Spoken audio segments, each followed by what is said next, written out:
নমস্কার, আমি বৈশাখী। শিল্প সাহিত্য বাই বৈশাখী চ্যানেলে সকল শ্রোতা বন্ধুদের স্বাগত জানাই।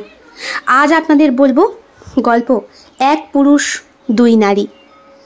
প্রাপ্তবয়স্ক শ্রোতা বন্ধুদের জন্য প্রথম থেকে শেষ পর্যন্ত শুনবেন। ভালো লাগলে অবশ্যই লাইক করবেন, কমেন্ট করবেন, শেয়ার করবেন এবং আপনাদের প্রিয় চ্যানেল শিল্প সাহিত্য বাই বৈশাখী সাবস্ক্রাইব করে বেল বাটন প্রেস করে পাশে থাকতে একদম ভুলবেন না। বন্ধুরা, শিল্প সাহিত্য বাই বৈশাখী এখন চলে এসেছে ইউটিউব মিউজিক পডকাস্টে। ইচ্ছে করলে আপনারা সেখান থেকেও গল্প শুনতে পারেন এবং আপনাদের ব্যক্তিগত মতামত আমার সঙ্গে শেয়ার করতে পারেন। আজ আপনাদের বলবো গল্প এক পুরুষ দুই নারী। প্রাপ্তবয়স্ক শ্রোতা বন্ধুদের জন্য গল্প পাঠ এবং গল্প লেখায় আমি বৈশাখী বিশ্বাস দেবনাথ। শুরু হচ্ছে আজকের গল্প। অর্জুন নিঃশব্দে লাবণ্যর বক্ষের কোমলতা দেখে। লাবণ্যর বক্ষের নরম ত্বকে অর্জুনের আঙুলের স্পর্শে শিহরিত হয় লাবণ্য। অর্জুন আস্তে আস্তে লাবণ্যর বক্ষ থেকে পোশাক খুলে দেয়। মোমবাতির আলোয় তার শরীরটা উজ্জ্বল হয়ে উঠেছে। লাবণ্যর কোমরে সে স্পর্শ করে। কোমরের নরম ত্বক আর সুনিপুণ আকার অর্জুনের মনকে আকর্ষিত করে। লাবণ্যর উরু থেকে আস্তে আস্তে পোশাক সরিয়ে অর্জুন তার মসৃণ ত্বক দর্শন করে। উরুর প্রত্যেকটি ভাঁজ এবং নরমতা অর্জুনকে মুগ্ধ করে। লাবণ্যর নাভির দিকে আস্তে আস্তে পোশাক সরিয়ে অর্জুন তার নাভির গভীরতার স্পর্শ পায়। লাবণ্যর মাথার চুলে হাত বোলায় সে। চুলের মসৃণতা কোমলতা অর্জুনকে মুগ্ধ করে। মাত্র তো কটা দিন লাবণ্যর সঙ্গে মেলামেশা। তারপর মাথা থেকে সমস্ত চিন্তা ঝেড়ে ফেলে অর্জুন ভালোবাসার প্রতি মনোনিবেশ করে। অর্জুনের চোখে আনন্দের অশ্রু। আর হোটেলের এই রুমে শীতের রাতে সিঙ্গাপুরের একান্ত সময় কাটাচ্ছে দুটো মানুষ, অর্জুন আর লাবণ্য। বাইরের বাতাসের হালকা শব্দ, রুমের ভেতরে শীতকারের শব্দ মিলনের অনুভূতিকে আরো বেশি গভীর করে তোলে। তাদের চোখে মুখে মুগ্ধতার ঝিলিক আর লাবণ্যর মুখে সন্তুষ্টির হাসি। পুরোহিত মশাই অপেক্ষা করছেন নতুন কনে কখন আসবে। এদিকে লাবণ্য কেঁদে ভাসাচ্ছে। সে অর্জুনকে বিয়ে করতে চায় না। বাড়িতে বড়দা, বাবা, মা সকলে বেশ চিন্তিত। বুঝিয়ে সুঝিয়ে বললেন, আরে বিয়ের পরেও পড়াশোনা করা যায়। লাবণ্য বলে, না, আমি এক করে বিয়ে করব না। বারবার বারণ করলাম। সব কিছুতে দাদা তোর বেশি বাড়াবাড়ি। তোর দাদা কি নিজের বিয়ের জন্য এমন করেছে রে? ভালো পাত্র, তাই তো। বাবা, আমি বিয়ে করব না। আমি একটু আমার বরের সঙ্গে কথা বলতে চাই ব্যক্তিগতভাবে। কি বলছিস মা? বিয়ে করার জন্য অর্জুন চলে এসেছে। ওর বাড়ি ভর্তি লোক এখন, আত্মীয় স্বজন, সবাইকে আমি কি বলবো? মেয়ে কান্নাকাটি করছে। এখন মেয়ে তার হবু বরের সঙ্গে কথা বলতে চায়। তোর কি মাথা খারাপ হয়ে গিয়েছে? থাক না, ও যখন কথা বলতে চাইছে তখন। হ্যাঁ তো মা, বাবা তো ঠিকই বলেছে। বোন যখন একবার কথা বলতে চাইছে অর্জুনের সঙ্গে, বলুক না, অসুবিধে কোথায়? দেখ লাবণ্য, আমি নিজে কথা বলেছি, ছেলেটা ভালো। তাছাড়া বিয়ের আগে তো তোকে বারবার জিজ্ঞাসা করেছি, বল তোর কেউ আছে কিনা, বল বল। তুই তো বললি না। সেটা না, আমি পড়তে চাই, জানিস তো, চাকরি করতে চাই, বিয়ে করতে চাই না এখন। বিয়ের আগে মেয়ের এমন আবদার শুনে বাড়ির লোকরা হকচকিয়ে গেলেও শেষ পর্যন্ত রাজি হয়ে যান লাবণ্যর বাবা আর দাদা। মা আর কিছু বললেন না। শ্বশুর মশাইকে ডেকে তো ব্যাপারটাকে জানাতে হবে। সেই কারণে দাদা আগেই বেরিয়ে গেল বাইরে। বলল, তুই চুপটি করে বস, আমি জ্যাঠামশাইকে গিয়ে বলি, অর্জুনের বাবাকে। উনি তো এসেছেন গার্জিয়ান হিসাবে, যদি উনি সায় দেন। এ কি, লাবণ্য কোথায় বাবা? হ্যাঁ, জিজ্ঞেস করলেন বয়স্ক মানুষটি। একটু আমতা আমতা করে লাবণ্য দাদা এগিয়ে যায় অর্জুনের বাবার কাছে। আসলে জ্যাঠামশাই, একটু ছোট্ট অসুবিধা হয়েছে। কি অসুবিধা হয়েছে আবার? লাবণ্যর শরীর টরীর না, শরীর ঠিক আছে। আসলে যেহেতু ওদের দেখে শুনে বিয়ে, তো তাই লাবণ্য একটু অর্জুনের সঙ্গে কথা বলতে চাইছে। এতে আমতা আমতা করছো কেন?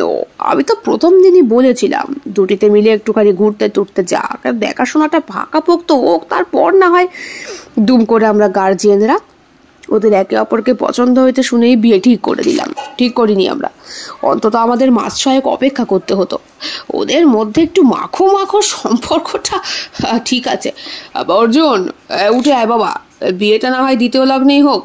সে কি করছেন, এবার বিয়ে লগ্ন পেরিয়ে যাচ্ছে, আমার আবার আর একটা বিয়ে। আরে মশুন তো, ছেলে মেয়ে একটু কথা বলতে চাইছে, আরে লগ্ন নিয়ে পড়েছে। লাবণ্য অর্জুনের সঙ্গে দেখা করতে চায়। নির্দিষ্ট একটা ঘর ফাঁকা করে দেওয়া হয় ওদেরকে। লাবণ্য কান্না করছে। অর্জুন মুখের দিকে তাকায়নি ওর। বর বেশে সে এসেছে। অর্জুন, আমি একটা কথা বলতে চাই আপনাকে। আমার পক্ষে আপনাকে বিয়ে করা সম্ভব হচ্ছে না। আমি নিজের পায়ে দাঁড়াতে চাই। অর্জুন তাকায় এবার লাবণ্যর দিকে। ঠান্ডা স্বরে বলে, দেখুন, আমিও বুঝতে পারছি, আমিও আপনাকে ঠিক মানতে পারছি না। অ্যাকচুয়ালি মিতা আমার গার্লফ্রেন্ড, ওকে বিয়ে করা আমার দরকার ছিল, আমি ওকে ভালোবাসি। কিন্তু আপনাকে বিয়ে করলেও আমি কিন্তু কখনো আপনাকে ভালোবাসতে পারবো না। লাবণ্য বুঝতে পারে তার পড়াশোনা করে জীবনে দাঁড়ানোর পথটা একদম পরিষ্কার। এখন বিয়ের আসরে সবাই যেহেতু প্রস্তুত, তাই বাধ্যতামূলক বিয়েটা ওদের করতে হবে। সে হাততালি দিয়ে বলে, এটা খুব ভালো কথা। আচ্ছা, আগে আমাদের যে দেখাশোনা হলো তখন কেন আপনি আমার সঙ্গে পার্সোনালি কথা বলতে চাননি বলুন তো? বিকজ আমি মনে মনে মিতাকে পছন্দ করি, বাড়িতে বলতে পারিনি তাই। মিতার কথা কেন বলতে পারেনি? বললে আর আমাকে বিয়ে করতে হতো না, আর আমাকেও এইভাবে সাজতে হতো না, পড়াশোনাটা করতাম। এখন কি হবে? কি করা যায় বলুন তো? আচ্ছা, একটা কাজ করা যায়। আপনিও তো আমাকে স্বেচ্ছায় বিয়ে করছেন না, আমিও জোর করেই বিয়ে করতে হচ্ছে। বাবা মা জোর করে বসিয়ে দিয়েছে। আপনি তো বারণ করতে পারতেন। সে আবার করিনি। ওই যে মাথার উপরে দাদা আছে না, সে নিজেও তো একজনকে ভালোবাসে, কথা দিয়ে বসে আছে। তা আমাকে পার না করতে পারলে বৌদিকে কি করে বাড়িতে আনবে? হো, কিন্তু এরকম করে তো দুটো মানুষের জীবন নষ্ট করার ওদের কোনো অধিকার নেই। এক্স্যাক্টলি, এই কথাটাই আমি আমার বাড়ির লোককে বলতে চাই। আমিও বলতে চেয়েছি অনেকবার, বাবা মা কেউ শোনেনি। মিতাকে ওরা পছন্দ করে না, মিতা শুধু আমাকেই ভালোবাসে, আমার বাড়ির লোককে। ও আচ্ছা আচ্ছা, যদিও আপনার ব্যক্তিগত ব্যাপারে খুব একটা জিজ্ঞাসা করার অধিকার আমার নেই, ইচ্ছেও নেই, করতেও চাই না, তবুও মনটা কেমন কৌতূহলী হয়ে উঠছে। যেই মেয়ে আপনার ফ্যামিলি মেম্বারদের পছন্দ করে না, সেই মেয়েকে আপনি... দেখুন, এটা আমার... হ্যাঁ, সরি, আপনার ব্যক্তিগত ব্যাপার, প্রথমেই তো বলে নিলাম। আচ্ছা, একটা কাজ করলে হয় না অর্জুনবাবু? বিয়েটা আমরা করি, কিন্তু আমরা ডিভোর্স নিয়ে নেব। ডিভোর্স? বিয়ে করতেই না করতে পারলাম না, জোর করে করতে হচ্ছে বাবার পরামর্শে আর মায়ের পরামর্শে, সেখানে ডিভোর্সটা, সেই সিদ্ধান্তটা আমাদের। তখন আমরা বলবো আমরা একে অপরের সঙ্গে অ্যাডজাস্ট করতে পারছি না, তোমরাই করতে দাওনি, আমাদেরকে একে অপরকে বুঝতে দাওনি, জানতে দাওনি, 6টা মাস ওয়েট করনি, দুম করে দেখে পছন্দ হয়ে গেল, বিয়ে করতে বাধ্য করলে। হ্যাঁ, এই বিষয়টা কিন্তু লাবণ্য আমি ভেবে দেখিনি। কথাটা একদিকে আপনি ঠিকই বলেছেন। তাহলে ওই ডিলটাই ফাইনাল রইল। কথাটা মনে থাকবে তো? বিয়ের পরে আবার গুলি মেরে দেবেন না তো? ভুলে যাবেন না তো? আরে না, মনে করিয়ে দেওয়ার জন্য মিতাই যথেষ্ট। কথাটা বলে ফোনটা বার করে অর্জুন দেখালো লাবণ্যকে। এই নিয়ে 320 বার সে কল করেছে, ধরেনি। এখনো পর্যন্ত মিতা যে গাড়ি নিয়ে চলে আসেনি, এটা অর্জুনের কপাল ভালো, যেহেতু অর্জুন দিব্যি টিব্বি দিয়ে তাকে থামিয়ে রেখেছে। ঠিক আছে, তাহলে আমরা বিয়ে করি, কিন্তু আপনাকে আমাকে ছুঁয়ে প্রতিজ্ঞা করতে হবে, আপনি কিন্তু আমাকে ডিভোর্স দেবেনই দেবেন। অর্জুন মাথা নাড়ে। লাবণ্যর হাতটা ধরে বলে, আমি প্রতিজ্ঞা করছি, আমি ডিভোর্স দেবই দেব। অর্জুন একজন উচ্চ সুদর্শন এবং সফল ব্যবসায়ী। তার চেহারায় একটি আভিজাত্য এবং শক্তির ছাপ স্পষ্ট। তার চোখগুলো বড় বড়। বয়স 35 হলেও কাঁচা পাকা চুল রয়েছে। শক্ত সামর্থ্য শরীর এবং ফর্মাল পোশাকের মধ্যে তাকে অত্যন্ত আভিজাত্যপূর্ণ দেখায়। মেয়েদেরকে সে সম্মান করে, কিন্তু লাবণ্যর ক্ষেত্রে বিষয়টা একটু অন্যরকম। অর্জুন তাকিয়ে লাবণ্যকে দেখে। লাবণ্য অর্জুনের থেকে অনেকটাই ছোট বয়সে। সে সবেমাত্র গ্র্যাজুয়েশন কমপ্লিট করেছে। আরো বেশি পড়াশোনা সে করতে চায়। ইচ্ছে সরকারি চাকরি, যেহেতু তার দাদাও একটি কলেজে পড়াশোনা করায় তাই। লাবণ্যর দাদা আর অর্জুন প্রায় সমবয়সী। না, তারা একে অপরকে বন্ধু হিসাবে চেনে না, কিন্তু অর্জুন লাবণ্য দাদাকে যথেষ্ট সম্মান করে। শুধু দাদা কেন, বাড়িতে বাবা মা সকলকেই সম্মান করে অর্জুন। বিষয়টা জানে লাবণ্য। দেখাশোনা করার মাস কয়েকের মধ্যেই ওদের বিয়েটা কেমন যেন ঠিক হয়ে গেল। বাধা দেওয়ার চেষ্টা করেছিল, তবুও আটকানো গেল না প্রজাপতির বন্ধনকে। লাবণ্য খুবই সুন্দরী। তার মসৃণ ত্বক, দীঘল চুল, শাড়ি পরলে তাকে দেবীর মতো দেখায়।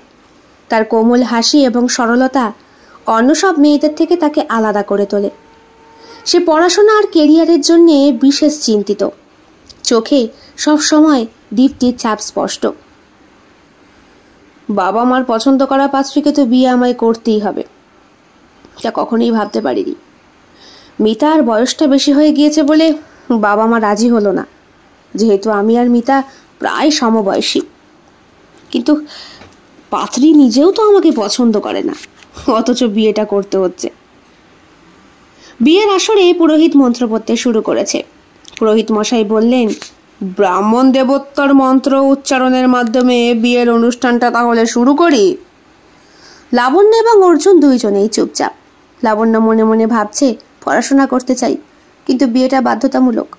তবে অর্জুন আমায় ছুঁয়ে প্রতিজ্ঞা করেছে, আমাকে সে ডিভোর্স দেবেই দেবে।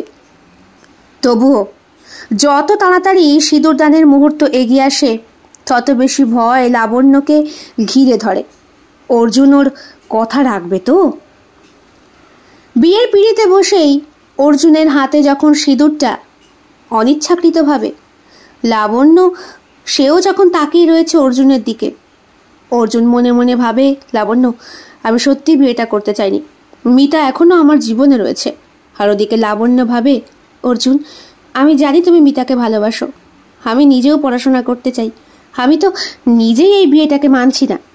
সুতরাং এই মুহূর্তে সিঁদুর দান থেকে শুরু করে পুরোহিতের সমস্ত কিছু রিচুয়াল, এগুলো আমরা দুঃস্বপ্ন মনে করে ভুলে যাব। অর্জুন এবং লাবণ্যর বিয়েটা হয়ে যায়। পরিবারের সকলে বেশ খুশি, কিন্তু ওদের ভেতরে তখনও পর্যন্ত একটা অন্যরকম ভাব ফুটে উঠেছে। অর্জুন মনে মনে বলে, পরিবারের সম্মানের খাতিরে তোমাকে বিয়েটা করলাম।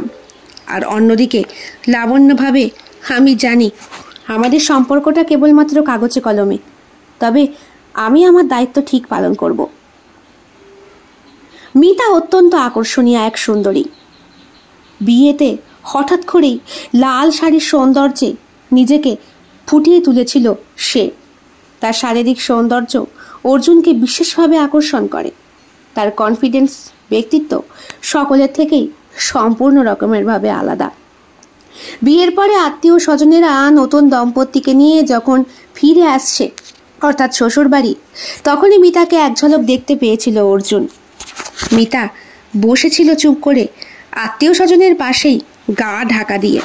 কিন্তু এত বছরের প্রেমের সম্পর্ক, তাই মিতার উপস্থিতি বুঝতে পারা অর্জুনের পক্ষে খুব একটা কষ্টকর ছিল না।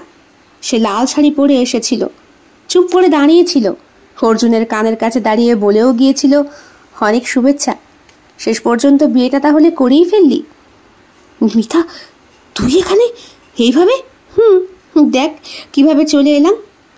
বাহ, তোমার সঙ্গে পরিচয় করতে এলাম বলে লাবণ্যর দিকে তাকিয়ে হেসেছিল মিতা। অর্জুন তখন নতুন বউকে নিয়ে সবে তার বাড়ির ভিটেতে দাঁড়িয়েছে। লাবণ্য চেনে না মিতাকে, কারণ অর্জুন তার ছবি দেখায়নি। ধন্যবাদ, তোমায় খুব সুন্দর লাগছে, মিতা বলে। অর্জুন মিতার দিকে তাকিয়ে রয়েছে। তার চোখের ভেতরে একটা অন্যরকম ভয় দেখা দিচ্ছে। লাবণ্য, আলাপ করিয়ে দিই, আমার পুরনো বন্ধু মিতা, সে তোমাকে শুভেচ্ছা জানাতে এসেছে। লাবণ্য শান্তভাবে হাসে, নাকের নোলকটাকে হাত দিয়ে দুলিয়ে বলে, আমি বুঝতে পেরেছি। কি বুঝতে পেরেছে রে? আমি সবেমাত্র ঢুকলাম ওকে নিয়ে। আত্মীয় স্বজনের মধ্যে এখনো কত রিচুয়াল পালন করতে হবে, এরই মধ্যে তুই চলে এলি। হট করে যদি বাবা মা চলে আসে, বলতো? ভালোই তো, আমি তো জানি তোর মা বরণ করবে না। যেখানে তোর বাড়িতে বয়স্করা বর্তমান, তোর দুঃসম্পর্কের জেঠিমণি, মামিমা, এরা থাকতে, না না, মাও বরণ করতে আসবে। তুই এখন যা। তুই আমি তাড়িয়ে দিচ্ছিস অর্জুন? তুই পারলি? কত কষ্ট করে নিজেকে সামলিয়ে কতবার তোকে ফোন করেছি তোর বিয়ের দিন। সিঁদুরদানের সময় তোর আমার মুখটা মনে পড়লো না? তুই তুই অত সুন্দর একটা বাচ্চা মেয়েকে বিয়ে করে নিয়ে চলে এলি। এবার এবার কি করবি? শোন মিতা, শোন, আমি পুরো ব্যাপারটা তোকে পরে বলছি। আর এখন তুই বউয়ের পাশে বসে বসে আশীর্বাদের সন্দেশ মিষ্টি খাচ্ছিস? হ্যাঁ, আমাকে এমন করে দাঁড় করিয়ে রেখেছি আত্মীয়দের পাশে, আমি সত্যিই যেন কোথাকার ঝাড়। আমি বুঝতে পারছি তোর কষ্টটা, কিন্তু আমার কথাটা শোন। না, আমি কোনো কথা শুনতে চাই না, আমি কোনো কথা শুনতে চাই না, বলে মিতা। তার চোখে জল চলে আসে। অর্জুন সত্যিই বুঝতে পারেনি মিতা যে এইভাবে চলে আসবে। এক্সকিউজ মি, এ কি, তুমি আবার উঠে এলে কেন? না মানে, উনি আমার পাশে বসেছিলেন, একসাথে আমাদের বরণ হচ্ছিল, হঠাৎ করে উনি তোমাকে দেখে উঠে এলেন বলে ঘরে সবাই কানাঘুষো করছে। দেখেছিস মিতা, শুরু হয়েও গেছে। এক্ষুনি খবরটা মায়ের কানে যাবে, আর তোকে দেখে ফেললে কি হবে? আমাকে দেখে ফেললে হুলস্থুল কাণ্ড হবে। যেই সিঁদুর আমার স্মৃতিতে ওঠার কথা ছিল, যেখানে আমার বসার অধিকার কথা ছিল, সেখানে তুই। আপনি কিছু চিন্তা করবেন না, অর্জুন আর আমি আপনার সঙ্গে আছি, সবটা আমি জানি। সত্যি? তুমি সবটা জানো? মিতা তাকায় লাবণ্যর দিকে। অর্জুন, তুই ওকে? অর্জুন মিতার প্রতি আর সহানুভূতি লুকোতে পারে না। লাবণ্য তা বুঝতে পারে। তাদের এই নীরব দ্বন্দ্ব লাবণ্যর মনের মধ্যে গভীর একটা কষ্টের সৃষ্টি করেছিল ঠিকই, কিন্তু লাবণ্য নিজের মনকে বুঝিয়ে দেয় নতুন বউ হিসাবে সে বাড়িতে এসেছে। অর্জুনের ইচ্ছেটাকে তাকে অবশ্যই গুরুত্ব দেওয়া উচিত। মিতা কতটা কষ্টে বধূবরণের দিনে চলে এসেছে দেখতে অর্জুনের নতুন বউকে। অর্জুনকে একবার জানাতে এসেছে লাবণ্যর সৌন্দর্যের কথা। যদি মিতার জায়গায় লাবণ্য থাকতো তাহলে কি হতো? লাবণ্য মনে মনে ভাবে, এত বছর কারোর সঙ্গে ভালোবাসার সম্পর্কে থাকার পর সেই কাছের মানুষটার যখন অন্য কারোর সঙ্গে বিয়ে হয়ে যায়, সেই কষ্টটা বোধহয় চট করে মেনে নেওয়া যায় না। লাবণ্য ওর দাদাকেও দেখেছে ওই কষ্টটা পেতে। লাবণ্য, এদিকে এসো মা। অর্জুন, এগি, ও কার সাথে কথা বলছিস? চট করে মিতা পেছন দিকে ঘুরে দাঁড়িয়ে পড়ে। ভাগ্যিস শ্বশুরমশাই আর শাশুড়ি মা একেবারেই মিতাকে পছন্দ করেন না, কারণ তার বয়সটা বেশি, তার উপরে শহরের এক গুন্ডাবাজের মেয়ে এসে, এটাই তার পিতৃ পরিচয়। আর যাই হোক, বিয়ের মতো সুন্দর একটি পবিত্র অনুষ্ঠান যেখানে সমাজের প্রত্যেকটা মানুষ যুক্ত থাকে, দুটো পরিবারকে মিল করে এই বিবাহ বন্ধন, সেইখানে একটা গুন্ডার ফ্যামিলির সঙ্গে নিশ্চয়ই নিজের একমাত্র ছেলেকে বিবাহ বন্ধনে আবদ্ধ করতে চাইবেন না অর্জুনের বাবা। সেটাই স্বাভাবিক। এই তো বাবা, আসছি। লাবণ্য ব্যাপারটাকে সামলে নেয়। তার লাল রঙের শাড়ি, মাথার ওড়না, হাতের শাখা পলা সোনার চুড়ি, কোন একটা অধিকারেই যেন অর্জুনের ডান হাত ধরে সে রীতিমতো যেখানে তাদের বরণ হচ্ছিল সেইখানে নিয়ে গিয়ে দাঁড় করায়। অর্জুন বেশ হকচকিয়ে যায় লাবণ্যর এত বড় সাহস দেখে।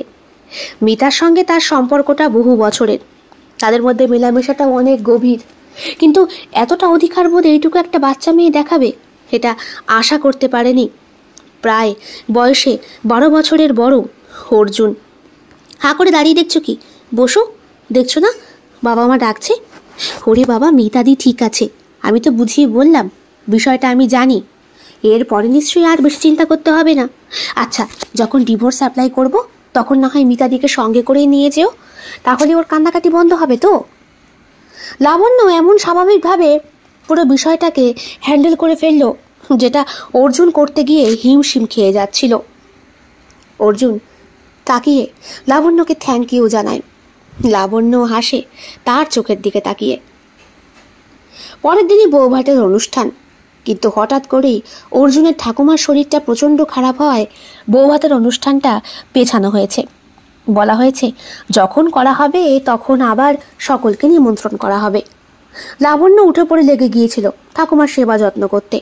সবে মাত্র এসছে মেয়েটা, এসেই এত কাজ, হাসি মুখে সবার সাথে কথাবার্তা, এমনকি রান্নাঘরের দায়িত্বটা পর্যন্ত নিজের ঘাড়ে তুলে নিয়েছে লাবণ্য।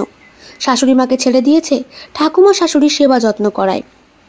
লাবণ্য, রান্নাটা কিন্তু ভালোই হয়েছে রে মা, পরিবারের সবাই তো রান্নার প্রশংসা করছে। ধন্যবাদ বাবা, আমি চেষ্টা করছি।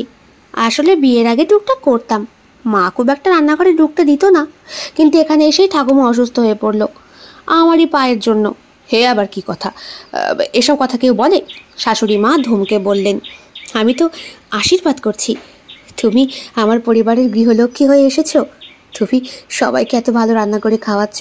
আমি তো এরকমই একটা বৌমা চেয়েছিলাম, যে কিনা সবার সঙ্গে চট করে মিশে যেতে পারে। কাজটা বড় কথা নয় রে মা, মুখের ভালোবাসাটাই। দেখেছিস, দেখ কত সুন্দর মেয়েকে নিয়ে এসেছি। আর তোর কি উল্টোপাল্টা পছন্দ, গুন্ডার মেয়ে। আহ, বাদ দাও ওসব কথা। অর্জুনের জীবনে মিতা এখন সম্পূর্ণ অতীত। লক্ষ্মী হিসাবে এখন লাবণ্য এসেছে। লাবণ্য, আজ সত্যিই রান্নাটা খুব ভালো হয়েছে। অর্জুন চুপচাপ খাওয়া চালিয়ে যায়। 10 দিন হয়েছে সে অফিস ছুটি নিয়েছে। 11 দিনের দিন থেকে তার জয়েন করার কথা। অষ্টমঙ্গলাতেও ঘুরতে যায়নি লাবণ্য। বাড়িতে ফোন করে বলে দিয়েছে ঠাকুমার সিরিয়াস অবস্থার কথা। 4 দিন ঠাকুমা হাসপাতাল থেকে বাড়ি এসেছে, অনেকটাই দুর্বল। যদিও মানুষটার বয়স প্রায় 95-এর কাছাকাছি, তবুও যতক্ষণ শ্বাস ততক্ষণ আশ।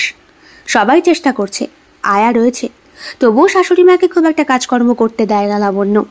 সে নিজেই সামলানোর চেষ্টা করছে, কোমরে কাপড় গুজে পাকা গিন্নির মতো। অর্জুন সারাদিন যেহেতু বাড়িতে থাকে, তাই দেখতে পায় লাবণ্যর সমস্ত কাজ। মনে মনে ভাবে, সত্যি মেয়েটা খুব ভালো রান্না করে। লাবণ্য আত্মবিশ্বাসী, সে শুধু এইটুকুই চায় সবাই খুব ভালো থাকুক এবং সুখে থাকুক। রাতে লাবণ্য আর অর্জুন তাদের শোবার ঘরে, একসঙ্গেই ওরা শোয়।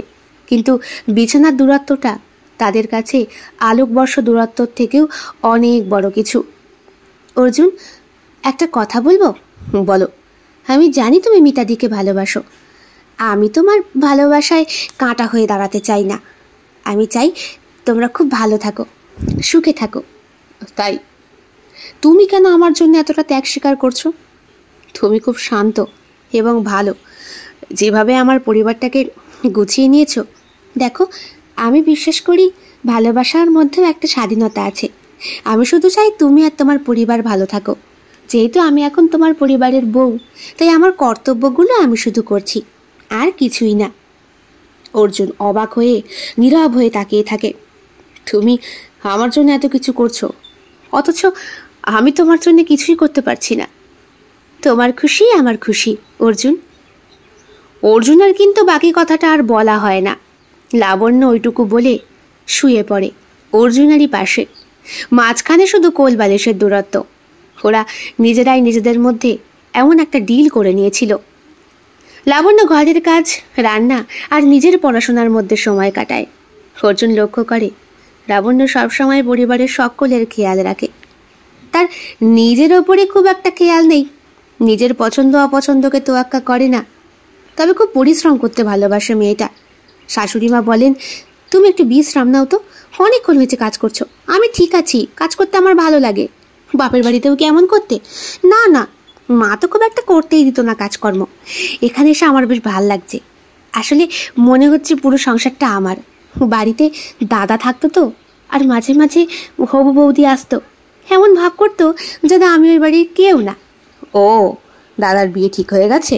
হ্যাঁ, দাদা একজনকে ভালোবাসে। দাদা আর আমার হবু বৌদি প্রায় সমবয়সী, কিন্তু এখন ভাবছি মা বাবা কি করে থাকবে। কেন? না, বৌদিটা একটু জন্য কেমন, সবার সঙ্গে মিলেমিশে থাকতে পারে না। জানো মা, আমাদের বাড়ি এসে আমাকে আমার রান্নাঘরে ঢুকতে দিত না, বের করে দিত। ভালো করে কথা পর্যন্ত বলতো না। কিন্তু তুমি তো ভালো করে কথা না বলার মেয়েই না, এসেই সবার সঙ্গে আলাপ জমিয়ে দিয়েছো। তুমি তাহলে বলো বাবা। বলে লাবণ্য শ্বশুর মশাইয়ের বুকের কাছে গিয়ে দাঁড়ায়। বাবাকে জড়িয়ে ধরে বলে, আমি কি খারাপ? না, আমার বৌমাকে যে খারাপ বলবে তার মতো খারাপ পৃথিবীতে আর কেউ নেই। শাশুড়ি মা হেসে বলেন, অনেক হয়েছে, এবার ছাড় দেখি। ছাড় বাবাকে, ছাড়, যা কিন্তু শোগে যা।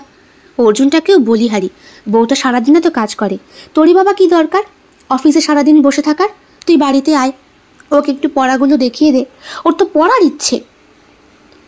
দিনের পর দিন অর্জুন লক্ষ্য করে লাবণ্য নিষ্ঠা আর ভালোবাসার প্রতি তার দায়িত্বশীলতা।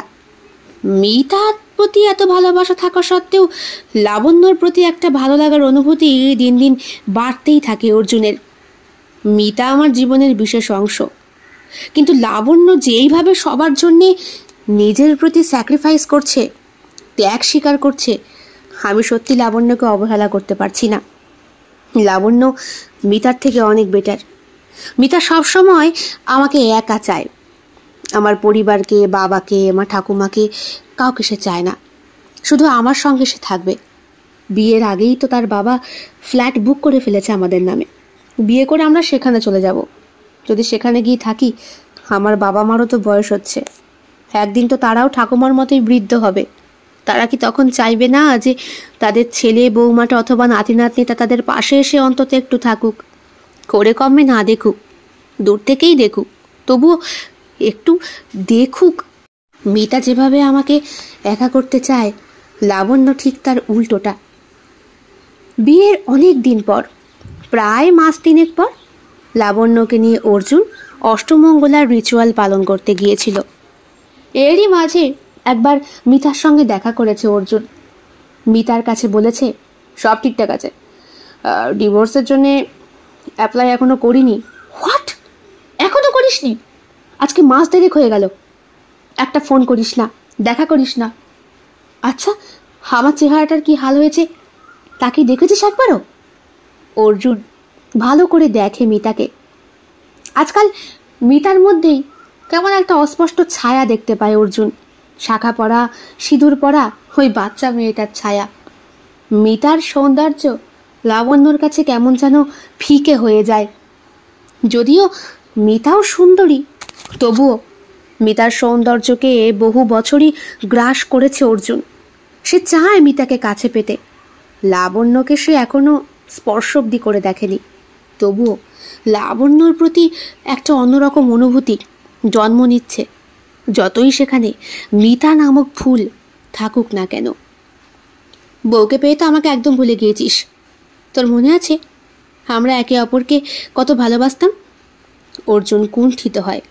দেখ, মানছি আমরা গার্লফ্রেন্ড বয়ফ্রেন্ড, কিন্তু আমি এখন বিবাহিত। হোয়াট? তুই এখন বিবাহিত হয়ে গেলি? হ্যাঁ, তুই সত্যি বিবাহিত হয়ে গেলি? কথাটা বলে অর্জুন মিতাকে।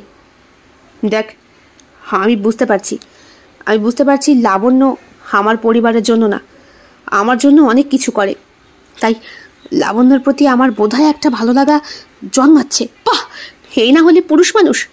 এতগুলো বছর আমার সঙ্গে সম্পর্কে থেকে, এতগুলো দিন আমার সাথে কাটিয়ে, এমনকি আমরা মানালি পর্যন্ত গিয়েছিলাম ফার্স্ট হানিমুন করতে। তোর মনে পড়ে? সব মনে পড়ে, আমি সব মানছি, বিশ্বাস কর। তবুও আমি লাবণ্যকে ভুলতে পারছি না। ও যেভাবে আমার পরিবারকে আগলে রেখেছে, আমার ফ্যামিলি, আমার ঠাকুমা, আমার বাবা মা, তুই ওদের মধ্যেই থাক। সব কিছু থেকে তো আমি বাদ। ফ্যামিলি বলতে তো এখন ওরাই, আমি তো কোথাকার ঝাড়।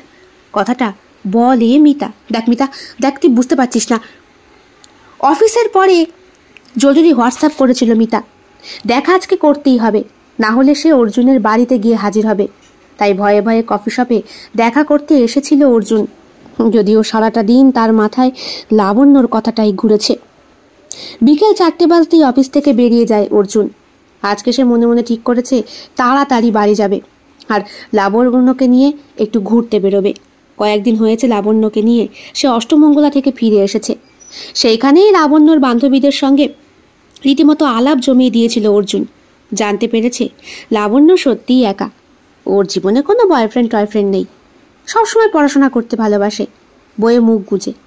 অর্জুন নিজের চোখেও দেখেছে কত রকমের বই সে পড়ে, রান্নার বইও তার লিস্ট থেকে বাদ যায় না। আমি তোকে একটা কথা বলতে চাই মিতা। মানছি আমি তোকে ভালোবাসি, এখনো তোকে ভালোবাসি, আমি সারা জীবন তোকে ভুলতে পারবো না, একদম ঠিক। কিন্তু বিশ্বাস কর, আমি না লাবণ্যকে ফেলতে পারছি না। চট করে ওকে ডিভোর্সের কথা কি করে বলবো সেটাই। বাহ, আজকে তোদের বিয়ে 4 মাস হতে চললো। যদি ডিভোর্স অ্যাপ্লাই করতি আর 2 মাস পরই আমরা এক হতে পারতাম। তুই এখনো ডিভোর্সের কথাই বলিসনি। আমার জাস্ট ভালো লাগছে না, সত্যি ভালো লাগছে না অর্জুন। দেখ, তুই আমাকে বিয়ে করবি কিনা বল, নালে কিন্তু আমি আমাদের পুরনো সমস্ত ছবিগুলো লাবণ্যকে দেখিয়ে দেবো আর আমার বাড়িতেও বলে দেবো। তারপর তুই কি করবি? তুই আমাকে না ভালোবাসিস? একটা ভালোবাসার মানুষকে এত বড় ক্ষতি? হ্যাঁ, আমি ক্ষতি করতে চাই, কারণ আমি জানি আমি তোকে ছাড়া বাঁচবো না। কথাটা বলেই মিতা বেরিয়ে যায়। অর্জুন বিরাট বড় একটা ধন্দের মধ্যে পড়ে। সেই দিন সন্ধ্যায় বাড়িতে আসার পরপরই জোর বৃষ্টি নামে। লাবণ্য অর্জুনের জন্য চা করে নিয়ে এসেছে। লাবণ্য, বলো, একটা কথা বলতে চাই। কি? আমি বুঝতে পারছি তুমি শুধু আমার পরিবারের জন্য না, আমার জন্য অনেক কিছু করছো। অর্জুন, এগুলো তুমি কি বলছো? হ্যাঁ লাবণ্য, আমি বুঝতে পারছি তুমি আমার জীবনে একটি বিশেষ স্থান অধিকার করছো। আমি হয়তো মিতাকে ভালোবাসি, কিন্তু তোমার প্রতিও আমার একটা ভালোবাসা তৈরি হচ্ছে। অর্জুন, তুমি কি বলছো এগুলো? হ্যাঁ, আমার মনে হচ্ছে, বিশ্বাস করো। কথাটা অর্জুন বলে লাবণ্যর মুখের দিকে তাকিয়ে। লাবণ্য বলে, কি বলবে বলো। অর্জুন তখন বুঝতে পারে সবটাই সে মনে মনে করেছে, কিছুই সে আগে থেকে করতে পারেনি। মানে মনের মধ্যেই মনের কথা মুখ ফুটে আর বেরোলো না। বাড়ির থেকে এদিকে ঠাকুমা সুস্থ হয়ে যাওয়ার পরপরই অর্জুন আর লাবণ্যকে ঘুরতে পাঠানোর একটা বিরাট বড় সারপ্রাইজের আয়োজন করা হচ্ছে। শ্বশুরমশাই হানিমুনের টিকিট বুক করে রেখেছেন। উনি জানেন এদেরকে জোর করে না পাঠালে এরা ফ্যামিলিকে ছেড়ে কিছুতেই যাবে না। অর্জুনও সেই দিন মনে মনে ঠিক করেছিল লাবণ্যকে এসে সারপ্রাইজ দেবে, কারণ তাদের ঘুরতে যাওয়ার কথাটা অর্জুনের কানে এসেছে। মিতার সঙ্গে কথা কাটাকাটি হয়েছিল প্রচুর, প্রায় ঝগড়া অশান্তির মতো। তবুও মিতার সঙ্গে এখন ঝগড়া অর্জুনের কাছে খুব একটা গুরুত্বপূর্ণ বলে মনেই হয় না। তুই শিওর ও তোকে ভালোবাসে? মিতা জিজ্ঞেস করেছিল। হ্যাঁ, এটা বাস্তব সত্যি। আমি লাবণ্যকে আমার জীবন থেকে মুছে ফেলতে পারছি না। আমি জানি লাবণ্য আমাকে ভালোবাসে। তুই লাবণ্যকে এতটা ভরসা করিস অর্জুন? লাবণ্য যেভাবে আমার পরিবারের লোকের সঙ্গে ব্যবহার করে, আমার ভালো লাগা না লাগার খেয়াল রাখে, যেটা তুইও আজ পর্যন্ত রাখিসনি, করিসনি কোনোদিন। তো নিজের ইচ্ছে মতো সবকিছু করেছিস, কারণ তুই স্বাধীন চেতা, তোর ওপরে জোর কাটানো যায় না। কিন্তু দেখ, লাবণ্য নিজের ইচ্ছেকে দমিয়ে রেখে আমার পরিবারকে খুশি করার চেষ্টা করে। এত বড় কম্প্রোমাইজ কেন করে বলতো? হ্যাঁ। মিতা খানিকক্ষণ ঝিম মেরে বসেছিল, তারপরে বলে, তুই কি তাহলে আমাদের সম্পর্কটাকে এখানেই ব্রেকআপ করতে চাস? আমার কাছে আর কোনো অপশন নেই মিতা। আমি মানছি একসময় তোকে ছাড়া আমি বাঁচতে পারতাম না, এই কথাটা একদম ঠিক, ভাবতে পারতাম না। কিন্তু এখন দেখছি লাবণ্য আমার জীবনে সমস্ত কিছুর ভরসা হয়ে উঠেছে। তুই শিওর তুই ওকে ছাড়া বাঁচতে পারবি না? হ্যাঁ, লাবণ্যকে ছাড়া আমি বাঁচতে পারবো না। লাবণ্য আমাকে, আমার পরিবারটাকে আগলে রেখেছে। তুই তো সবসময় আমাকে একা একা নিতে চাস, একা ফ্ল্যাট, একা ঘর। একবারও বলিস না সেখানে আমার বাবা মা বা ঠাকুমা থাকবে। দেখ, ওদের তো বয়স হয়েছে, আমার তো আর কোনো ভাই বোন নেই, কে দেখবে বল? কিন্তু বিদেশের কথা বাদ দে, আমাদের এখানকার কালচার যেরকম, আমাকে সেইভাবেই চলতে হবে। এটাই তাহলে তোর শেষ কথা? মিতা জিজ্ঞেস করেছিল অর্জুনকে। অর্জুন ঘাড় নেড়ে সম্মতি জানায়। অর্জুন নিজের গাড়ি নিয়ে বাড়ির পথে রওনা হয়। মনে প্রাণে সে লাবণ্যকে সারপ্রাইজ দেবে, তাদের একটা ছোট্ট ফুলের স্টিক উপহার দেবে এসে লাবণ্যকে। গাড়িতেই সেটা রেখে দিয়েছে। লাবণ্যকে নিয়ে তারপরে ঘুরতে বেরোবে। আজকে বলবে, চলো তোমায় নিয়ে কোথাও ঘুরে আসি, তোমাকে সারপ্রাইজ দেব। তাকে বলবে যে সে কতটা তাকে ভালোবাসে। ঘরে প্রবেশ করতেই অর্জুন দেখে বাবা মার জুতো বাইরে নেই। সাধারণত ব্যালকনিটা গ্রিলের দরজা দিয়ে ঘেরা, তার বাইরেই জুতোপত্র থাকে। পাঁচিল দিয়ে ঘেরা বাড়ি, বাড়ির পাঁচিলের বাইরে যে গেট, সেইখানে তালা বন্ধ সবসময় থাকে না, একমাত্র রাত্রেবেলায় বন্ধ করা হয়। আজকে গেটটা ভিতর দিক থেকে বন্ধ, যদিও অর্জুন কায়দা করে খুলে ফেলতে পেরেছে। আর ঘরে ঢুকেই দেখলো বাবা মার চটি জোড়া রাখা নেই, অর্থাৎ বোধহয় কোথাও বেরিয়েছে। নিজের কাজে সবসময় একটা ডুপ্লিকেট চাবি রেখে দেয় অর্জুন, বলা যায় না বাড়িতে কখন কোন অসুবিধা হয়। লাবণ্যকে সারপ্রাইজ দেবে বলে এসে ঘরে ঢোকে, কিন্তু ঢুকতে ঢুকতেই শুনতে পায়, তুমি জানো অর্জুন আমায় ভালোবাসে না। প্রায় 3-4 মাস হয়ে গেল, আমাদের মধ্যে এখনো স্বামী স্ত্রীর সম্পর্কই তৈরি হয়নি। কার সঙ্গে যেন উদ্বিগ্ন স্বরে লাবণ্য কথা বলছে। লাবণ্য কার সাথে কথা বলছে? কি বলছে এগুলো লাবণ্য? আমি আর পারছি না, বিশ্বাস করো, আমি ওকে ডিভোর্স দিতে চাই। আর তোমাকে ছাড়া যে আমি বাঁচবো না। তুমি কি জানো না, ফোনে কার সাথে যেন লাবণ্য কথা বলছে। লাবণ্যর অতীত সম্পর্কে তো সবটা জেনে এসেছে অর্জুন। লাবণ্য কারোর সঙ্গে সম্পর্কে জড়ায়নি, কাউকে ভালোবাসেনি, অথচ কাকে সে ফোনে বলছে তাকে ছাড়া বাঁচবে না। অর্জুন বিরাট বড় একটা ধাক্কা খায়। দরজার বাইরে দাঁড়িয়ে দাঁড়িয়ে কারো ব্যক্তিগত কথা শোনাটা ব্যাড ম্যানেজমেন্ট, এটা কিন্তু অর্জুন জানে। তবুও আজকে স্ত্রীর ব্যক্তিগত কথাগুলো শুনতে বেশ ভালোই লাগছিল তার। অর্জুন চরম আঘাত পায়। তার মনের মধ্যে সমস্ত স্বপ্নগুলো ভেঙে যায়। সে বুঝতে পারে লাবণ্য জাস্ট নিজের ফর্মালিটি পূরণ করছে, সে নিজের কর্তব্য দায়িত্ব পালন করছে। সে আদৌ তাকে ভালোবাসে না, ডিভোর্স দিতে চায়। অর্জুনের চোখে জল চলে আসে। সে মনে মনে ভাবে, লাবণ্য লাবণ্য আমাকে ভালোবাসে না, ডিভোর্স দিতে চায়। এই কি তাহলে আমার ভালোবাসার প্রতিদান? ঠিক তখনই অর্জুনের ফোনটা বেজে ওঠে। মিতা ফোন করেছে। হ্যাঁ বল। কিরে, বাড়ি পৌঁছেছিস? হ্যাঁ। আমাকে তো ফোন করে বললি না। তুই তো বললি সম্পর্কে নাকি আমাদের ব্রেকআপ হয়ে গিয়েছে। কি হয়েছে বলতো? এমন করে কথা বলছিস কেন? কতক্ষণ ধরে ফোন করছি। মিতা, আমি ভালো নেই। আমি অনেক কিছু জানতে পেরেছি। কি হয়েছে বল বল। লাবণ্য আমায় ভালোবাসে না, ও আমাকে ডিভোর্স দিতে চায়। ও, এ তো খুব স্বাভাবিক। আমি তো জানতাম তুই এই ভুলটা করবি। দেখ কার সঙ্গে ফষ্টি নষ্টি করছে। শোন, যাই হোক না কেন, আমি সবসময় তোর কাছে আছি। আর আমাদের কি আজকের সম্পর্ক নাকি? 15টা বছর হতে চললো আমাদের সম্পর্ক। এত শিগগিরই অত ঠুনকো হয়ে যায় সব কিছু? বলতো অর্জুন, আমি তোর সঙ্গে আছি। মিতা, আমি সত্যি ভেঙে পড়েছি, বিশ্বাস কর। দেখ অর্জুন, আমি সবসময় তোর কাছে আছি। দেখ, আমি বলি, লাবণ্য তো তোর ইমোশন নিয়ে খেলা করছে, তা তুইও না ওর ইমোশন নিয়ে খেলা কর। তোরা শিগগিরই হানিমুন যা, আর ওখান থেকে ঘুরে আয়। হানিমুন কর ওর সঙ্গে, ওকে বুঝিয়ে দে ওকে ছাড়া তোর একদম চলে না। মানে? মিতা, তুই এগুলো কি বলছিস? একটা মেয়ে হয়ে খুব সিম্পল ব্যাপার। তুই এমনভাবে ওর সঙ্গে মিশবি সত্যি সত্যিই তোরা স্বামী স্ত্রী, কিন্তু তুই রিভেঞ্জ নেওয়ার জন্য করবি। শোন, তুই এমন করে ওর সাথে মিশবি তোর বুকের ওমে যেন ও, প্লিজ লাভ, প্লিজ, আমি লাবণ্যর সঙ্গে এগুলো করতে পারবো না মিতা।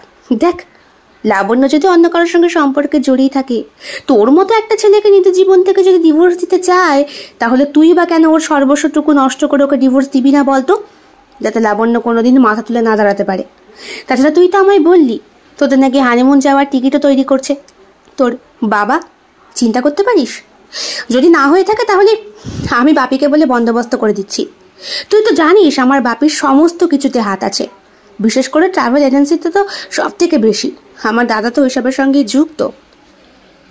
অর্জুন নিজেকে সামলে নেয় আর মিতার বলা মতো কাজ করে। মিতা বলে, যেভাবে বলছি সেভাবে করবি। হানিমুনে যাবি নর্মাল স্বামী স্ত্রীর মতো, সেখানে গিয়ে ওকে প্রপোজ করবি, ওর সঙ্গে রাত কাটাবি, ঠিক যেইভাবে আমরা মানালিতে রাত কাটিয়েছিলাম। মনে পড়ে অর্জুন? মনে পড়ে, মনে পড়ে মিতা। আমার এখন তোকে খুব জানি। সবুর কর, যাতে লাবণ্য তোর জীবন থেকে একদম গোড়া থেকে উপড়ে যায়, সেই বন্দোবস্ত করছি। ওকে এমন আঘাতটা দিবি যাতে ও কোনোদিন আর মাথা তুলে না দাঁড়াতে পারে। হ্যাঁ, খুব শখ না আমার ভালোবাসাকে আমার কাছ থেকে চিনিয়ে নেবে? কথাটা বলে মিতা। অর্জুন বলে, তুই যেটা বলছিস সেটা ঠিক, কিন্তু তুই মানতে পারবি তো আমি অন্য কারোর সঙ্গে? অন্য কারো মানে? দেখ, তোর এখন বিয়ে হয়ে গেছে, বরং আমি এখন অন্যের। তুই তো তোর বউকে নিয়ে গেছিস, আমার সঙ্গে তোর কিসের সম্পর্ক? কথাটা একদম ন্যাচারালি বলে মিতা। অর্জুন বলে, ঠিক আছে, তাহলে না হয়। লাবণ্য এবং অর্জুনের হানিমুনের প্রথম রাত। বাড়ি থেকে সিঙ্গাপুরের টিকিট কাটা হয়েছে। অর্জুন সারপ্রাইজ দিয়েছে সেই টিকিটটা লাবণ্যকে। আজ রাতের জন্যে অর্জুন নিজেই লাবণ্যের কাছে একটি নাইট গাউন নিয়ে এসেছে। ঘরে ছোট্ট ছোট্ট মোমবাতি দিয়ে জ্বালিয়েছে। আজকে তাদের হানিমুনের প্রথম রাত। প্রথমত তো লাবণ্য বুঝতেই পারেনি সারপ্রাইজটা যখন শুনেছিল অর্জুনের মুখ থেকে। তোমাকে একটা কিছু বলার আছে লাবণ্য। বলো। আমরা হানিমুন যাচ্ছি। হোয়াট? আমরা কি স্বামী স্ত্রী হানিমুন যাব? না, মানে সমস্ত কিছু রিচুয়াল যখন পালন হচ্ছেই, তখনই হানিমুনটাই বা বাকি থাকে কেন? বলা যায় হয়তো আমাদের মধ্যে এখনো কিছু বোঝাপড়ার বাকি, যেটা হানিমুনে গেলে আমাদের মধ্যে দূরত্ব দূর করতে পারে। লাবণ্য বলে, কি? কিন্তু আমাদের মধ্যে তো ডিভোর্স হওয়ার কথা ছিল পাকাপোক্তভাবে।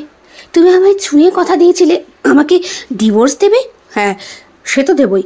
তা সব কিছু উপরে ফেলার আগে একবার হানিমুনে গিয়ে দেখলে হয় না?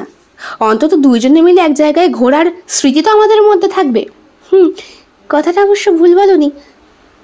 ফ্লাইটে করে রওনা দিয়েছিল ওরা। সবকিছু স্বপ্নের মতো মনে হচ্ছিল লাবণ্যর কাছে। বাড়িতে বাবা মা সকলে ভীষণ খুশি, লাবণ্যর দাদাও খুব খুশি। মোমবাতির আলোয় সৌন্দর্যে উজ্জ্বল হয়ে উঠেছে ঘর। প্রথমে লাবণ্য পোশাকটা পরতে কুণ্ঠিত হলেও অর্জুন তাকে অনুরোধ করে, একটা অনুরোধ আছে তোমার কাছে। যদিও এই সব কিছুর পরে, মানে আমাদের ফার্স্ট হানিমুনের পরই হয়তো আমাদের মধ্যে আর সম্পর্ক থাকবে না। তুমি আমার কাছে ডিভোর্স চেয়েছো, আমি তোমায় দেব, মনে মনে বলে অর্জুন। কিন্তু শেষবারের মতো হলেও তোমাকে একবার ছুঁয়ে আমার শরীরের মধ্যে তোমার ওমটাকে মিশিয়ে রাখতে চাই, যাতে কোনোদিন সেই ওম আমাকে বর্জন না করতে পারে। আসলে আমি তোমায় খুব ভালোবেসে ফেলেছিলাম লাবণ্য। দায় দায়িত্ব কর্তব্য দিয়ে তুমি আমার মন জয় করে ফেলেছিলে।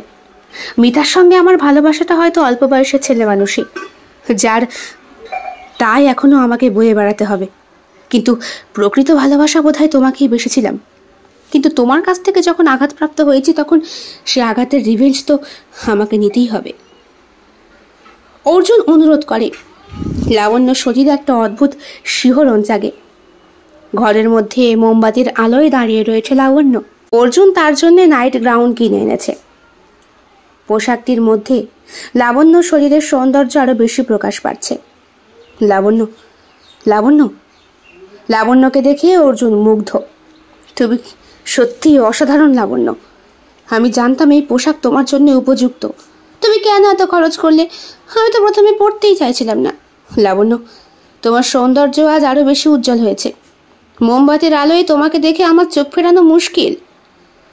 লাবণ্য পোশাকটির মধ্যে নিজেকে খুঁজে পায়। অর্জুনের প্রশংসা তার শরীরে শিহরণ বয়ে আনে।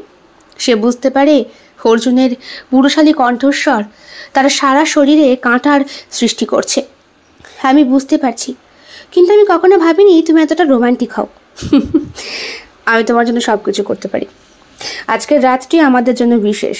আমি চাই এই মুহূর্তটি চিরস্মরণীয় হয়ে থাক। অর্জুন লাবণ্যর কাছে আসে। লাবণ্য তার শরীরের মধ্যে শিহরণ অনুভব করে। অর্জুনের প্রতি তার একটা অদ্ভুত টান জন্মায়। তুমি জানো তোমার সৌন্দর্য আমি কতটা আকর্ষিত হয়েছি। আমি তোমার জন্য আজকে রাতটি আরো বিশেষ করতে চাই। আমি কখনো ভাবিনি এমন সুন্দর একটা মুহূর্ত আমার জীবনে আসবে। অর্জুন লাবণ্যর হাতে হাত রাখে। হোটেলের এই রুমটা আগে থেকেই বুক করা ছিল, আর সেই জন্যই স্পেশাল হানিমুন কাপেলের জন্য রুমটাকে সেইভাবেই সাজিয়ে দিয়েছিল মালিক পক্ষ, কর্মচারীরা ফুল দিয়ে সুন্দর করে আর মোমবাতি দিয়ে। অর্জুন লাবণ্যর হাতে হাত রাখে, নিজের কাছে টানে থাকে। তাদের মধ্যে অন্তরঙ্গ মুহূর্তের সৃষ্টি হয়। লাবণ্য, আমি চাই আমরা একসঙ্গে আজকের রাতটা কাটাই। আমাদের মধ্যে কোলবালিশের দূরত্বটা আজকে না হয় নাই থাক। লাবণ্য চুপ করে থাকে। আজকের রাতটি আমাদের ভালোবাসার প্রথম রাত। আমি চাই আমি আর তুমি একসঙ্গে এই মুহূর্তটাকে উপভোগ করি। আয়নার সামনে দাঁড়িয়ে লাবণ্য দেখে নিজেকে। অর্জুন আস্তে আস্তে তার পোশাক খুলতে শুরু করে। মোমবাতির আলোয় লাবণ্যের প্রত্যেকটি অংশ উজ্জ্বল। লাবণ্য, তুমি কতটা সুন্দর সেটা আজ পুরোপুরি দেখতে পাচ্ছি। তুমি তুমি দেখো। অর্জুন আস্তে আস্তে লাবণ্যর বক্ষ থেকে পোশাক খুলে দেয়।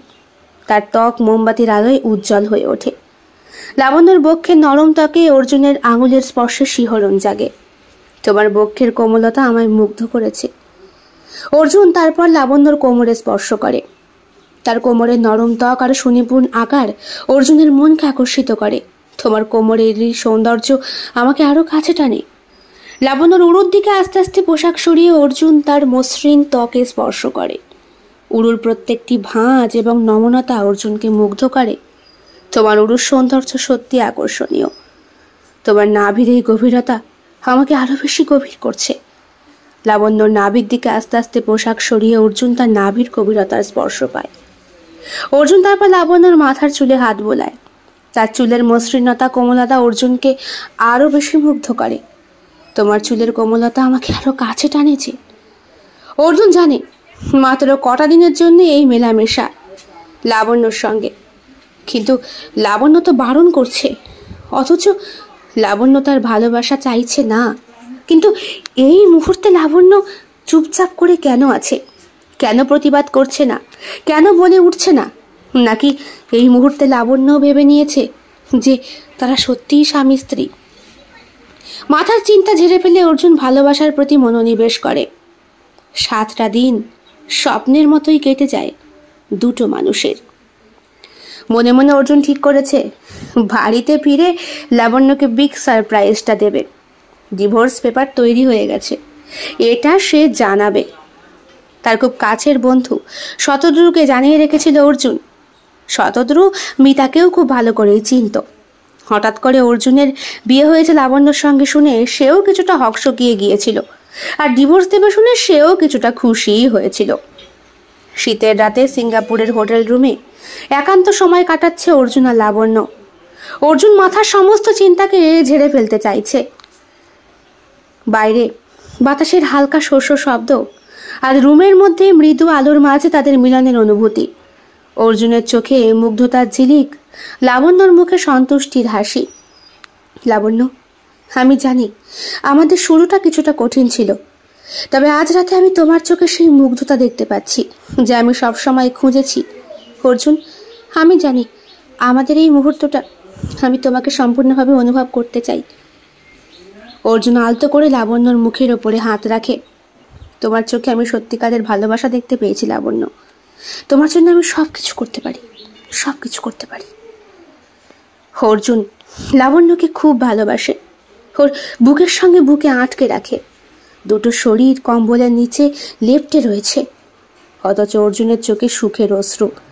মিলনের মুহূর্তে হৃদয়ে একে অপরের সঙ্গে মিশে যাওয়া, শব্দহীন ভাষায় শুধু উষ্ণতার অনুভূতি, ভালোবাসার প্রকাশ পায়। এই মুহূর্তে তাদের মধ্যে কোনো দূরত্ব নেই, কেবলমাত্র ভালোবাসায় তাদের মধ্যে গভীর থেকে গভীরতর হয়ে ওঠে। রাত্রির মিলনের মুহূর্তে শরীর এবং হৃদয়ের চরম সুখে, যেখানে লাবণ্যর চোখে আনন্দের অশ্রু, একে অপরের প্রতি ভালোবাসা। এই মিলনের মাধ্যমে নিজেদেরকে নতুন করে আবিষ্কার করা, তারা একে অপরের মধ্যে হারিয়ে যায়।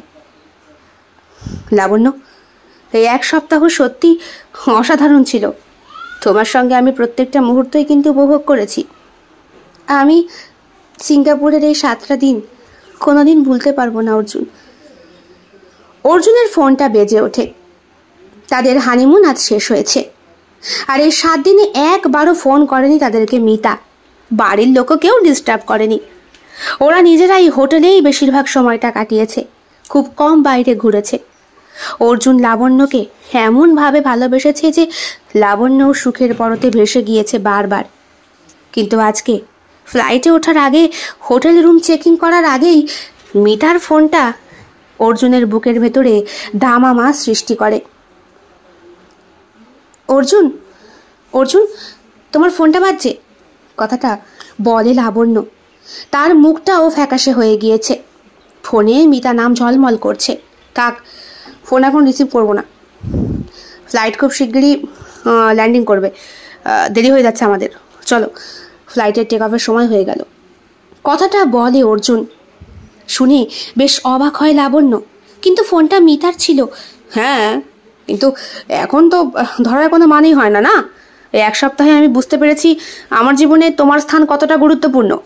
কিন্তু আমি তো জানি তুমি ওকে ভালোবাসো, আর এখন আমি চাই তুমি আমাকে পুরোপুরি বিশ্বাস করো। এই ফোন কলটা আমাদের মধ্যে যেন কোনো দূরত্ব সৃষ্টি না করে। আমি তোমায় প্রতিশ্রুতি দিচ্ছি, মিতার সঙ্গে সম্পর্কটা আমার অতীত। আমি চাই তুমি আমার বর্তমান আর ভবিষ্যৎ হয়ে থাকো। আমি বিশ্বাস করতে চাই, কারণ গত 1 সপ্তাহে আমি একটা নতুন অর্জুনকে চিনেছি, ভালোবেসেছি। না চেয়েও কেমনভাবে যেন মিশে গিয়েছি। স্বামীর ভালোবাসা হয়তো এটাকেই বলে। আমি চাই তোমাকে পুরোপুরি বিশ্বাস করতে। পৌঁছে গিয়েছে ওরা এয়ারপোর্ট। ফ্লাইট টেক অফের জন্য প্রস্তুত। তাহলে চলো, নতুন করে শুরু করা যাক নাকি? নতুন শুরু আর নতুন ভোর। ওদের ফ্লাইট ল্যান্ড করেছে সুন্দরভাবে। আগে থেকে এই গাড়ি বুক করে রেখেছিল অর্জুন, কলকাতায় নেমে যাতে কোনো অসুবিধে না হয়। অর্জুন এবং লাবণ্য বিমানবন্দর থেকে গাড়িতে ওঠে। এদিকে এসো, চলো। হ্যাঁ, ওঠো। গাড়িতে উঠতেই লাবণ্য অবাক হয়ে তাকিয়ে থাকে। গাড়ির ভেতরে মিতা বসে আছে, চোখে সানগ্লাস আর পরনে কালো শাড়ি। মিতা লাবণ্যকে বলে, তুমি ওই ড্রাইভারের পাশে গিয়ে বসো। আঙুল দিয়ে নির্দেশ করে মিতা। অর্জুন তাকিয়েছিল নিজের ফোনের দিকে, শুধু বলল, তুমি এখানে? হ্যাঁ, আমার পাশে বসে তো তুমি, বলে মিতা অর্জুনকে। অর্জুন নীরবতা পালন করে, ঘাড় নেড়ে সম্মতি জানায় আর বসে পড়ে মিতার পাশে। লাবণ্য অবাক হয়ে তাকিয়ে থাকে। তার সানগ্লাস তার চোখের জলকে ঢেকে রেখেছে। এই 7 দিন সিঙ্গাপুরে কাটানো ও জীবনের সব থেকে বড় প্রাপ্তি মুহূর্তগুলো সব কেমন এলোমেলো হয়ে যাচ্ছে লাবণ্যর। মিতা বলে, লাবণ্য, তুমি জানো না অর্জুন আমার জীবনে কতটা গুরুত্বপূর্ণ। তার সাথে তোমাদের সম্পর্কেও আমি সবকিছু জেনে গিয়েছি। তুমি তো জানো আমার এখন অর্জুনকে কতটা প্রয়োজন। তাছাড়া অর্জুন তো আমাদের সম্পর্ক সম্পর্কে তোমাকে সবটাই বলেছে। প্রায় 15 বছর। এখন অর্জুনের একটিই কাজ, তোমাকে ছেড়ে দিয়ে আমাকে আপন করা।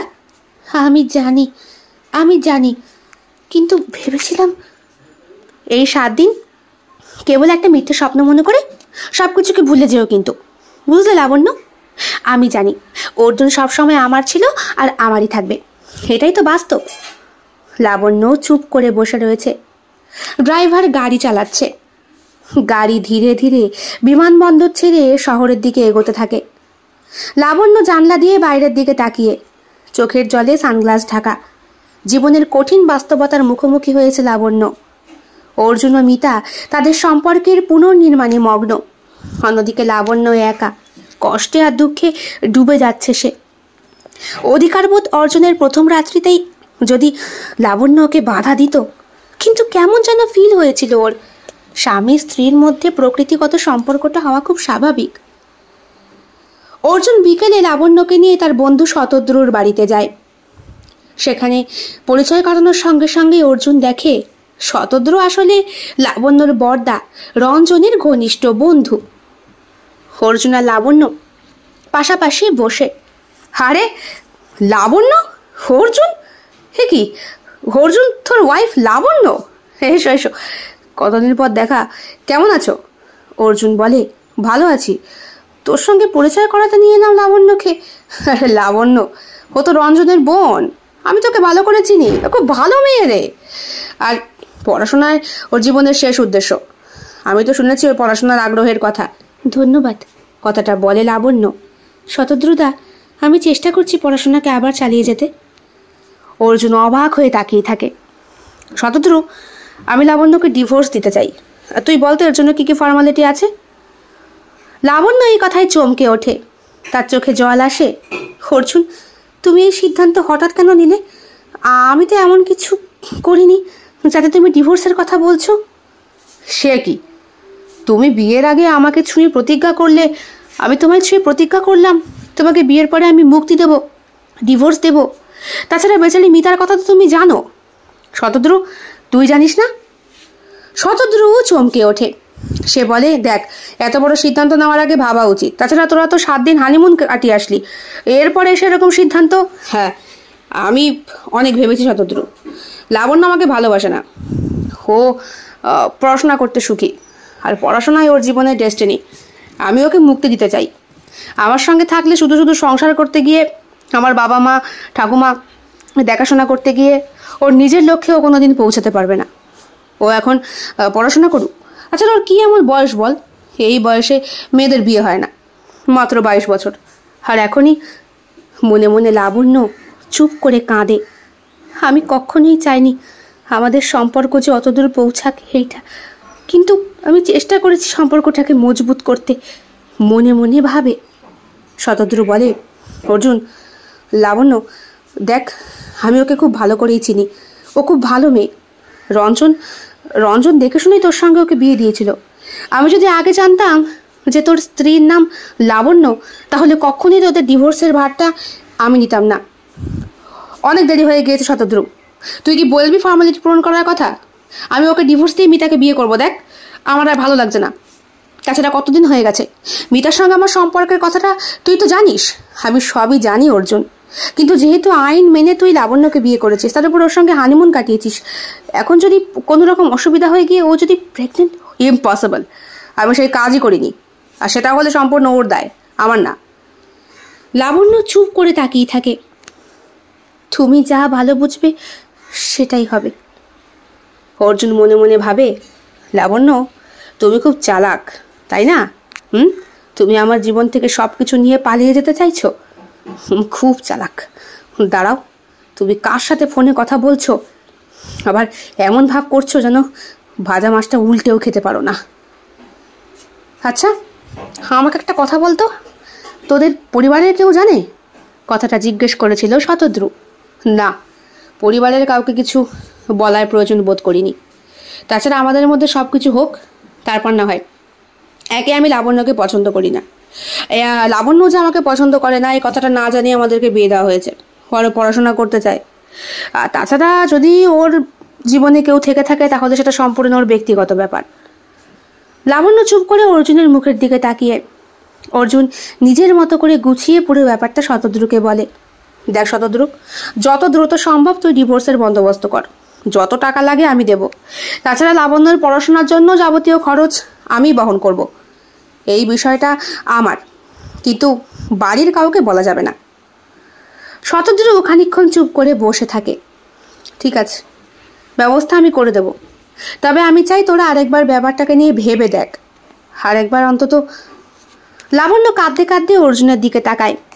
অনেকক্ষণ ধরে সে অপমানিত হচ্ছে। অর্জুন 7টা দিনও কি এত ভালোবাসলো কি করে তাহলে? লাবণ্যর চোখে অসহায়তার প্রতীক। আমি শুধু এটুকুই বলবো, অর্জুন যেটা ভালো থাকে সেটাই হবে। লাবণ্য আর অর্জুন বাড়িতে আসে। ওরা ডিভোর্স নিচ্ছে শুনে সকলেই বেশ অবাক।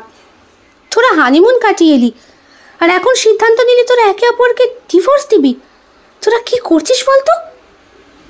অর্জুন বলে, আমাদের ডিভোর্সটা খুব দরকার মা, কারণ মিতাকে আমি ভালোবাসি। মিতা? সে তোর জীবনের অতীত বাবা। লাবণ্যর মতো মেয়ে তুই আরেকটা পাবি না। ও গৃহলক্ষ্মী। দেখ, গৃহলক্ষ্মী হতে পারে, কিন্তু পড়াশোনা করতে চায়, সেটা কি ওর দোষ? সে তো বিয়ের পরে আমিও পড়তে চেয়েছিলাম, তোর বাপি আমায় পড়িয়েছে, আমাকে গ্র্যাজুয়েশন কমপ্লিট করিয়েছে। তারপরে তুই চলে এলি, সেখানেই তো প্রবলেম মা। বিবাহিত জীবনে সন্তান চলে আসাটা স্বাভাবিক, আর কতদিনই বা আমরা প্রোটেকশনে ব্যবহার করব? আর যদি কোনোভাবে লাবণ্য প্রেগনেন্ট হয়ে যায় তখন নিজেকে দোষী মনে করা ছাড়া আমার আর কোনো উপায় থাকবে না। এই জন্যই লাবণ্যকে আমি ফুলের মতো রেখেছি। কথাটা বলতে যেন অর্জুনের ঠোঁটে এতটুকু বাঁধল না। লাবণ্য মাথা নিচু করে দাঁড়িয়ে রয়েছে মেঝের দিকে তাকিয়ে। টপ টপ করে তার চোখ থেকে জল পড়ছে। লাবণ্যর বাড়িতে পুরো বিষয়টা জানার পরপরই রঞ্জন লাবণ্যকে নিয়ে চলে গেছে। অর্জুনকে বলে গিয়েছে, দেখে শুনে নিজের বোনটাকে যে জলে ভাসাতে হবে সেটা ভাবতে পারিনি অর্জুন। ডিভোর্স যখন হয়ে গিয়েছে তখন লাবণ্য তোমার বাড়িতে আর কেনই বা থাকবে? কাগজ কলমটা তুমি পাঠিয়ে দিও, বোন সই করে দেবে। মনের ডিভোর্সের থেকে বড় কিছু আর হতেই পারে না। লাবণ্যকে আমি হোস্টেলে রেখে পড়াশোনা করাবো। আর বোন, তোর জন্য আমিও বিয়ে করবো না রে। যাকে আমি ভালোবাসতাম সেও আমায় ধোকা দিয়েছে। দাদা? হ্যাঁ। অর্জুন মিতার সঙ্গে দেখা করে মাস 6 পর। মিতা, ডিভোর্সটা হয়ে গিয়েছে আমাদের, ভালোই হলো। যদিও লাবণ্যকে ভুলতে আমার অনেকটা সময় লেগেছে। লাবণ্যকে ওর দাদা অনেকদিন আগেই নিয়ে চলে গিয়েছিল, তবুও লাবণ্য স্মৃতি আমার জীবন থেকে যাচ্ছিল না। তাই বাহ, ভালো তো। এই নাও বিয়ের কার্ড। গত 6 মাসে মিতা অর্জুনের সঙ্গে দেখা করেনি। লাস্ট ওই ট্যাক্সিতে বসে শুধু বলেছিল আমাকে পার্ক সিটে একটু দাঁড় করিয়ে দেবে। দাঁড়ানোর পর মিতা বলেছিল একদম ডিভোর্স পেপারে সই করে আমার সঙ্গে দেখা করবি, তার আগে নয়, কেমন? অর্জুন ঘাড় নেড়ে সম্মতি জানিয়েছিল। লাবণ্য সেই মুহূর্তেও অবাক হয়ে গিয়েছিল। মিতা আসলে চায়টা কি? এটা কি মিতা? আমার বিয়ের কার্ড। বিদেশে আমার হাজব্যান্ড ব্যবসা করে, আমার বাবার মতোই কুখ্যাত, বিখ্যাত নয় বুঝলি, একটু সন্ডা গুন্ডা মার্কা। তাছাড়া গুন্ডার মেয়েদের সবসময় গুন্ডার ঘরেই যাওয়া উচিত, না হলে নিজের পশটা ঠিক জমে না। এগুলো তুই কি বলছিস? তুই তো আমার গার্লফ্রেন্ড, তুই এভাবে আমাকে ছেড়ে যেতে পারিস না। অর্জুন, যে পুরুষ নিজের ভালোবাসার স্ত্রীকে, যার সঙ্গে 7 দিন 7 রাত ঘনিষ্ঠভাবে কাটিয়েও অন্য নারীর কথায় তার স্ত্রীকে ত্যাগ করতে পারে, সেই পুরুষকে অন্তত আমি বিশ্বাস করতে পারি না। তুই যে আমাকে ত্যাগ করবি না তার কি গ্যারান্টি আছে? তোকে বিশ্বাস করা কষ্টকর ব্যাপার। তুই একটা পশুর থেকেও বেশি বেঈমান রে, মিতা বলে। অর্জুন চুপ করে বসে থাকে। মিতা আরও বলে, সে জানায়, জানিস বেচারি লাবণ্য আমাকে ফোন করে কি কান্নাকাটি। একদিন বলল ও তোকে ভালোবেসে ফেলেছে, তোকে ছাড়া বাঁচবে না। আমার কাছে 7 দিন সময় চাইল, 7টা দিন তোর সঙ্গে একান্তে কাটাবে বলে। ওই 7 দিনের স্মৃতি জীবনে রাখবে। আমি বললাম ঠিক আছে, কারণ আমি ভেবেছিলাম হয়তো 7 দিন লাবণ্যর ভালোবাসায় ভুলে গিয়ে তুই আমাকে ল্যাং মারবি। বিশ্বাস কর অর্জুন, আমাকে ল্যাং মারলেও কোনো দুঃখ ছিল না, কারণ লাবণ্যর চোখের জলে আমি তোর প্রতি ভালোবাসা দেখতে পেয়েছিলাম। তোর সঙ্গে আমার এতদিনের সম্পর্ক, অথচ তোর জন্যে কোনোদিন আমি এই চোখের জল ফেলিনি। যেই ভালোবাসায় চোখের জল নেই সেই ভালোবাসা কখনো সার্থক হয় না রে। আমি নিজে সেটা উপলব্ধি করেছি, আর আমাকে সেটা উপলব্ধি করিয়েছে আমার বর্তমান স্বামী। সেই আমায় জানিয়েছিল পুরো ব্যাপারটা। ভালোবাসায় নাকি কান্না আসবেই, কিন্তু তোকে দেখলে তো আমার কোনো রকমই কান্নার ফিলিংস জাগে না রে, হারাবার ভয়ও হয় না, কারণ আমি জানি তুই আমাতেই মাতাল। কিন্তু বেচারি লাবণ্য জানতো তুই আমাকে ভালোবাসতে গেলে লাবণ্যকে ছেড়ে দিবি, তাই লাবণ্যর সঙ্গে 7টি রাত কাটানোর কথা লাবণ্য জেনেও তোর সঙ্গে মিশতে চেয়েছে সে। মাত্র 7টা দিন তুই ওর সঙ্গে থাকবি জেনেও স্বামী স্ত্রীর মতো অধিকার দিয়েছে তোকে। এরপরেও তুই বেঈমানি করতে পারলি অর্জুন আমার কথায়? একটা মেয়ে হয়ে আর একটা মেয়ের এত বড় ক্ষতি আমি করতে পারবো না। তোর মতো পুরুষের জীবনে নারী না আসাটাই শ্রেয়। কথাটা বলে মিতা চলে যায় অর্জুনের সামনে বিয়ের কার্ডটা রেখে। মিতা পেছন ঘুরে দাঁড়িয়ে বলে, অর্জুন, নারীরা সবসময় হারাবার ভয়ে কাঁদে, আর তুই সম্পূর্ণ হারিয়ে ফেলে এখন কান্না করছিস। কেমন লেগেছে আজকের নিবেদন অবশ্যই কমেন্ট বক্সে কমেন্ট করে জানাতে একদম ভুলবেন না।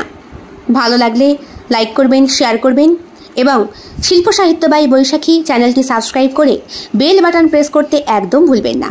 বন্ধুরা, আপনাদের সাহায্য এবং সহযোগিতা আমার কাছে অত্যন্ত গুরুত্বপূর্ণ।